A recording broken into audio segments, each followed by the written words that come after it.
প্রিয় দর্শক, আসসালামু আলাইকুম। আপনাদের সবাইকে আমার টেকনিক্যাল চ্যানেলে স্বাগতম। দর্শক, অনেক দিন পরে আপনাদের মাঝে ভিডিও নিয়ে আসা। তো ভিডিওটি আসলে অনেক দিন আগেই তৈরি করা, কিন্তু সময়ের স্বল্পতার কারণে আসলে আপলোড করা হয়নি।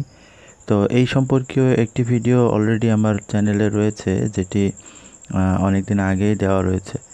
তো এটি মূলত ওয়াল প্যানেল, আর এই ওয়াল প্যানেল দিয়ে সিলিং কিভাবে করতে হয় সে সম্পর্কে একটি ভিডিও যেহেতু আগেই রয়েছে, এবং সেখানে বিস্তারিতভাবে আপনাদেরকে দেখানো হয়েছে কিভাবে আপনারা এটি সেটিং করবেন।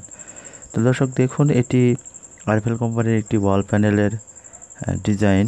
তো এই ডিজাইনটি কাঠের মতো কালার, আর এটি আসলে যার বাড়িতে এটা সেটিং দেওয়া হয়েছে উনি এটি চয়েস করেছেন। আর যেহেতু উনি রুমে এসি লাগিয়েছেন, আর সেই জন্য তিনি আসলে এই সিলিংটি চয়েস করেছেন। এসির জন্য সবথেকে ভালো এটি, অর্থাৎ এটি সবথেকে বেশি আর কি এয়ারটাইট হয়, অর্থাৎ এসির বাতাস কোনোভাবেই বাইরে যাওয়ার কোনো স্কোপ নেই। তো এটা নিচ থেকে দেখতেও অনেক সুন্দর ফিনিশিং হয়, কারণ অন্যান্য যে সমস্ত সিলিং রয়েছে 2 ফিট বা 2 ফিট আরএফএল কিংবা অন্যান্য কোম্পানির যে 2 ফিট বা 2 ফিট রয়েছে, সেই সিলিংগুলোর ফিটিংসগুলো আসলে নিচ থেকে দেখা যায়, কিন্তু খেয়াল করুন এটাতে কিন্তু নিচ থেকে কোনো ফিটিং আপনারা দেখতে পাবেন না। অর্থাৎ এটার পুরো স্ট্রাকচারটা ঠিক উপর থেকে করা হয় আর বোর্ডগুলো নিচ দিয়ে মারা হয়। তো দেখুন, ঠিক এইভাবে আসলে ফ্রেম তৈরি করতে হয়।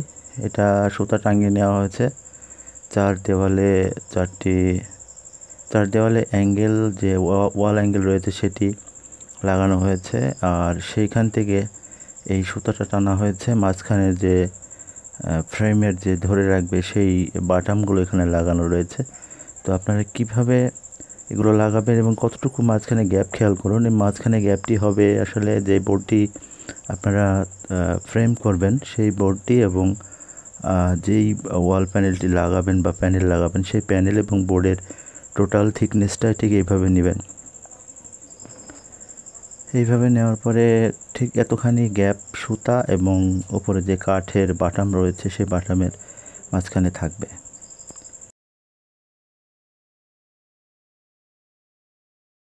ঠিক এতখানি গ্যাপ রাখলেই একদম ওয়াল অ্যাঙ্গেলের যে লেভেল রয়েছে সেই লেভেল বরাবর আপনাদের টোটাল যে স্ট্রাকচারটা সেটি হয়ে যাবে। তো কাজ কিন্তু খুবই সোজা, আপনারা যদি একটু মনোযোগ সহকারে খেয়াল করেন তাহলে বুঝতে পারবেন। যে আপনারা খেয়াল করুন যে এই যে বাটামগুলো লাগানো রয়েছে সেগুলো কিভাবে লাগানো রয়েছে এবং কতটুকু গ্যাপ রয়েছে আপনাদেরকে আমি হাতে কলমে দেখিয়ে দিয়েছি।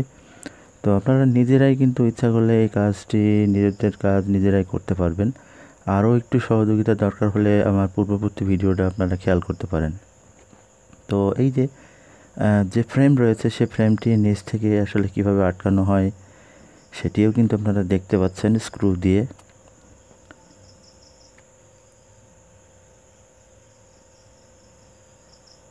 আর এই সাইডে যে গ্যাপগুলো দেখতে পাচ্ছেন সেই গ্যাপটি হচ্ছে আসলে এই ঘরটি 9 ফিটের বেশি, অর্থাৎ একটি বোর্ড 9 ফিট পর্যন্ত দৈর্ঘ্য হয়। 9 ফিটের বেশি হওয়াতে 9 ফিটের পরে জোর দেওয়া লেগেছে। এই যে জোরগুলো আপনারা দেখতেই পাচ্ছেন।